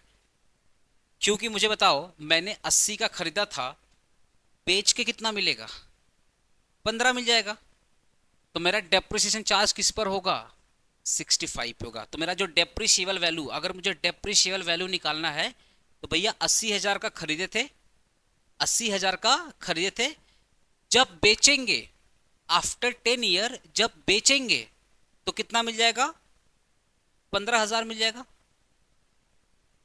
तो पूरे जीवन काल में, मतलब पूरे 10 साल में कितना डेप्रिसिएशन चार्ज करेंगे, बोलो ना, 65,000। तो डेप्रिशिएबल वैल्यू का मतलब होता है जिस वैल्यू पे डेप्रिसिएशन चार्ज हो रहा है, जिस वैल्यू पे डेप्रिसिएशन चार्ज हो रहा है।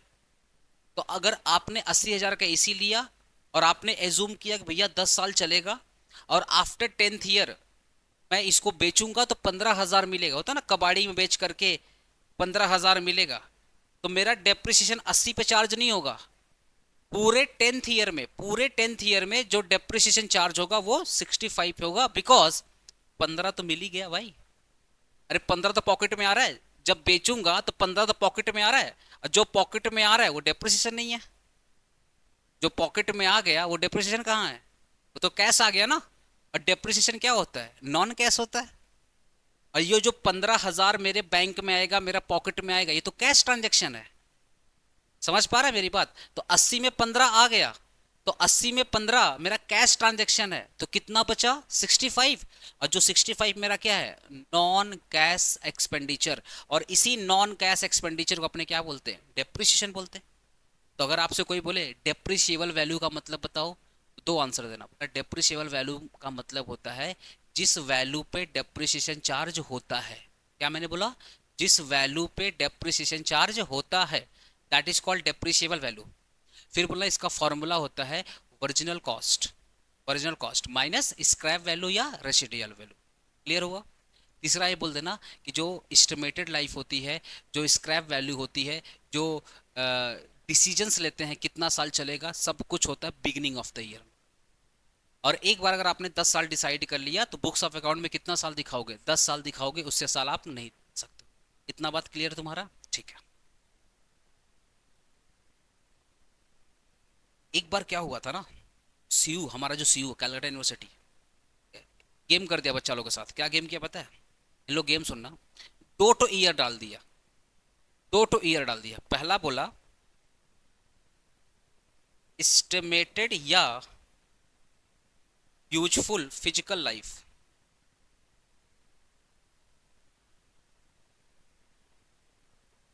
10 ईयर्स। एग्जाम में क्वेश्चन आया एस्टिमेटेड फिजिकल लाइफ 10 ईयर या यूजफुल फिजिकल लाइफ 10 ईयर। उसी बगल लाइन में पता क्या लिया, उसी ठीक उसका बगल लाइन में लिखा हुआ था, नहीं नहीं स्क्रैप वैल्यू नहीं, तुम भी सुन के शॉक्ड हो जाएगा, estimated oblique useful economic life. समझ पा रहा है। और दिया था 8 साल। तो माथा पकड़ बच्चा लोग बैठ गया, बोला पूरे जीवन भर डेप्रिसिएशन पढ़े हैं और पूरे जीवन काल में एक ही साल मिला था पूरे सम्स में। पहला ऐसे सम्स देखा वो लोग कि 2 साल दे दिया, एक में बोला फिजिकल लाइफ और एक में बोल दिया इकोनॉमिकल लाइफ, इकोनॉमिक लाइफ या इकोनॉमिकल लाइफ। अब बच्चा लोग कंफ्यूज हो गया कि भैया डेप्रिसिएशन निकालते वक्त 10 साल एज्यूम करे या 8 साल एज्यूम करे, ये कंफ्यूजन आ गया। याद रखना, पैसे का जहां लेन देन आ जाए उसको बोलते हैं इकोनॉमिक, जहां पैसे की लेन देन आ जाए उसको क्या बोलते हैं, इकोनॉमिक। तो इसका इस साल में 10 साल नहीं यूज करेंगे, क्या यूज करेंगे, 8 साल यूज करेंगे। ठीक है, वो ज्ञान मत लगाना ना विच एवर इज लोअर, ऐसा नहीं, ऐसा मत लगाना, वो भी उल्टा भी हो सकता है एग्जाम में। ये वर्ड अगर तुमको दिख गया ना इकोनॉमिक लाइफ, अगर ये दिख गया ना इकोनॉमिक लाइफ, इसी को दो, क्योंकि जहां पे पैसे वैसे की बात होती है दैट इज कॉल्ड इकोनॉमिक। तो आपको ना ये भूल जाना है और यही 8 साल को एज्यूम करके अपना सम्स क्रिएट करना। ठीक है, ये चीज तुम लोग लिख लो, ये चीज तुम लोग लिख लो, ये लिख लो। इन डेप्री मैं आंसर भी लिख दे रहा हूं इसका, economic life will be followed,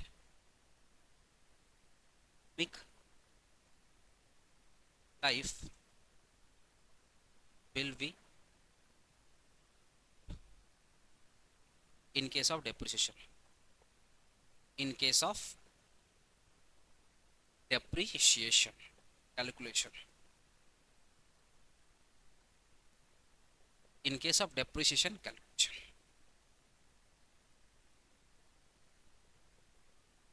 लिख लो।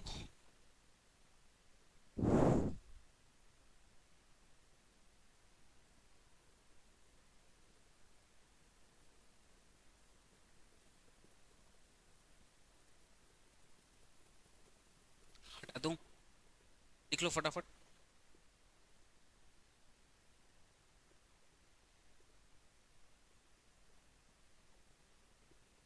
सेपरेट अकाउंट्स को कॉपी बनाना, तो लिख लिया भाई, चल लिख जल्द। तुम लिख लिया ना, उसका देख के लिखना बाबू, थोड़ा सा हम हटा रहे हैं, उसका देख के लिख। तुम लोग लिख लिया तो ठीक है। अच्छा अभी तक ना जो जो मैं पढ़ाया हूँ एक बार तुम लोग को दिखा दूं। ये पेपर पैटर्न तो अपना हो चुका था। देखो डेप्रिसिएशन का मतलब क्या है, ध्यान सुनो।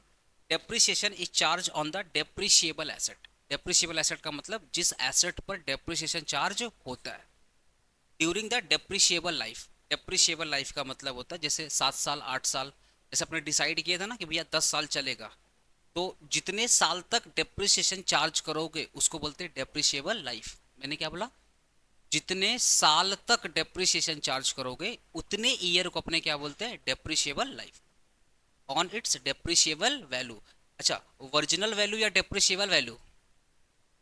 Depreciation charge on the original cost या डेप्रिशिएबल वैल्यू? Depreciable value. याद रखिएगा, जब भी डेप्रिसिएशन चार्ज होता है वो डेप्रिशिएबल वैल्यू। जैसे याद करो एसी वाला एग्जांपल, 80,000 में लिया था, आफ्टर 10 ईयर जब मैं बेचूंगा तो कितना मिलेगा? 15,000 मिलेगा। तो मेरा डेप्रिसिएशन जो मुझे मिल गया वो तो मेरा कैश वैल्यू है। और डेप्रिसिएशन क्या होता है? Non cash. तो कैश को माइनस करो, तो 15 में से कैश माइनस कर दो, कितना हो गया? 65। वो मेरा क्या है? Depreciable value. और उसके ऊपर क्या चार्ज होगा? डेप्रिसिएशन। अच्छा, ये नोट्स में ग्रुप में डाल दूंगा, टेलीग्राम में डाल दूंगा, ठीक है। अब देखो, जैसे मशीन है 20 लाख रुपया, एस्टिमेटेड लाइफ कितना है? 10 ईयर्स, और स्क्रैप वैल्यू कितना है? 20 साल। तो अगर मैं यहाँ पे डेप्रिशिएबल एसेट की बात करूं तो मशीन मेरा है डेप्रिशिएबल एसेट। बोलिए ना, मशीन मेरा क्या है? Depreciable asset. Depreciable asset. Depreciable asset का मतलब होता है जिस एसेट पर डेप्रिसिएशन चार्ज हो रहा है उस एसेट को बोलते हैं डेप्रिशिएबल एसेट। एस्टिमेटेड लाइफ को अपने बोलेंगे डेप्रिशिएबल लाइफ। एस्टिमेटेड लाइफ को क्या बोलेंगे? Depreciable life. देखो, मैं एकदम बेसिक से लेकर के तुम्हारा पूरा एडवांस लेवल तक का क्वेश्चन करवा दूँ, एकदम टेंशन मत लें, ठीक है। नेक्स्ट होगा तुम्हारा डेप्रिशिएबल वैल्यू। डेप्रिशिएबल वैल्यू का मतलब होता है यहाँ पर, डेप्रिशिएबल वैल्यू का मतलब हो गया cost value minus scrap value, यही ना? Cost value minus scrap value. Scrap value का मतलब क्या? बेच करके इतना पैसा मिलेगा। खरीदे थे 20 लाख में, लेकिन जब बेचूंगा तो कितने का मिल जाएगा? आफ्टर 10 ईयर जब मैं बेचूंगा तो स्क्रैप में कितना मिलेगा? 1 लाख मिलेगा। तो 20 में से 1 लाख तो मिल गया, तो जो मिल गया वो तो कैश है। कैश को हटाओ, तो 20 में से कैश को हटा दिए, कितना हो गया? 19। तो जो 19 लाख है वो मेरा क्या है? Depreciable value.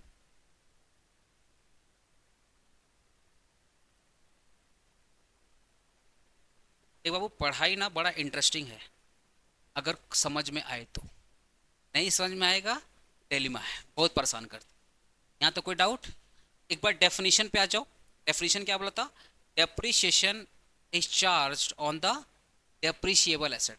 बोल रहा है ना कि जो डेप्रिसिएशन है वो सारे के सारे एसेट पे चार्ज नहीं करते, उन्हीं एसेट पे चार्ज करते हैं जो डेप्रिशिएबल हो ड्यूरिंग द डेप्रिशिएबल लाइफ। इसका मतलब पूरे जीवन काल तक नहीं चार्ज करते हैं। जितना साल तुमको लगता है कि तुम्हारा मशीन चलेगा उतने साल तक ही डेप्रिसिएशन चार्ज करेंगे। That is the meaning of depreciable life. मेरा एसी चलेगा 10 साल, जोरी है क्या? उससे ज्यादा भी चल सकता है, उससे कम भी चल सकता है। अगर उससे ज्यादा चल गया तब तो अच्छी बात है। लेकिन अगर मैंने 10 साल एज्यूम किया है और चल गया 15 साल, तो डेप्रिसिएशन 15 साल नहीं चार्ज करेंगे, 10 साल चार्ज करेंगे। अब बोले इसे क्रिस का क्वेश्चन था सर, हो सकता छठवें साल में खत्म हो गया। हाँ, तो जब जब मेरा एसेट ही नहीं रहा तो मैं अपने बुक्स ऑफ अकाउंट दिखाऊंगा ही नहीं। जब नहीं दिखाऊंगा तो बैलेंस शीट भी नहीं दिखाऊंगा। क्या था? बैलेंस शीट बनाते हैं ना, मैं नेक्स्ट ईयर बैलेंस शीट में दिखाऊंगा नहीं। जब बैलेंस शीट में नहीं दिखाऊंगा तो डेप्रिसिएशन चार्ज नहीं होगा। लेकिन अगर मैंने एज्यूम किया है 10 साल, चल गया 15 साल, तो डेप्रिसिएशन 10 साल ही चार्ज होगा, 15 साल चार्ज नहीं होगा। तो depreciation charge on the depreciable asset during the depreciable life, कि जितने साल तक मशीन चलेगा उतने साल तक नहीं, जितने साल तक मैंने एज्यूम किया उतने साल तक डेप्रिसिएशन चार्ज करेंगे। और किसके ऊपर? टोटल कॉस्ट पे नहीं, depreciable value, total cost minus residual. Clear definition? ठीक है। Depreciation is charge on the depreciable asset except land. देखता ना, कौन सा लैंड? Free hold land.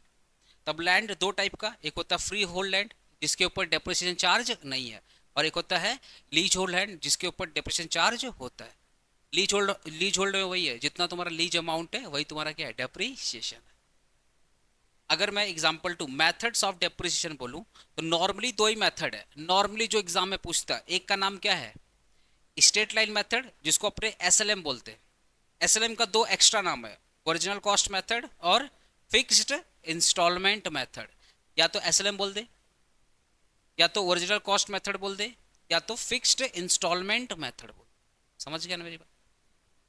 अगर मैं डिमोनिजिंग की बात करूं तो रिटन डाउन वैल्यू मेथड, डिमोनिजिंग मतलब हर साल जो बुक वैल्यू कम होगी उस बुक वैल्यू पे डिप्रेशन निकालेगी। ये सब मैं सिखाऊंगा नेक्स्ट क्लास में। तो डिमोनिजिंग का और एक एक नाम क्या है? रिटन डाउन वैल्यू मेथड, ठीक है, बुक वैल्यू मेथड और रिड्यूसिंग इंस्टॉलमेंट मेथड। समझ गया ना? ये दोनों। लेकिन अगर आपसे बोलते हैं कि डेप्रिसिएशन निकालना है एज पर AS10, तो एक मेथड और एक्स्ट्रा आ जाएगा जिसका नाम क्या है? Production unit method. तुमने लिखा था या लिखवा दे? याद लिखो तो, मैं बोल रहा हूँ, लिखो तो, लिखो ना, मैं बोल रहा हूँ, लिखो तो। Depreciation, sorry, method of depreciation as per AS10, as per AS10 एक मेथड और आ जाएगा, और उस एक मेथड का नाम क्या है? Production unit method.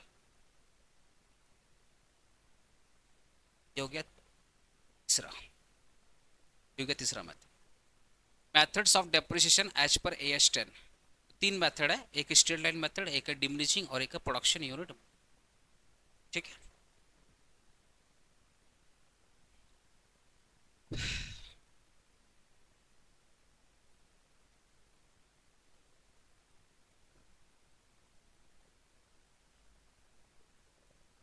तो फिलहाल के लिए आज इतना रखते हैं।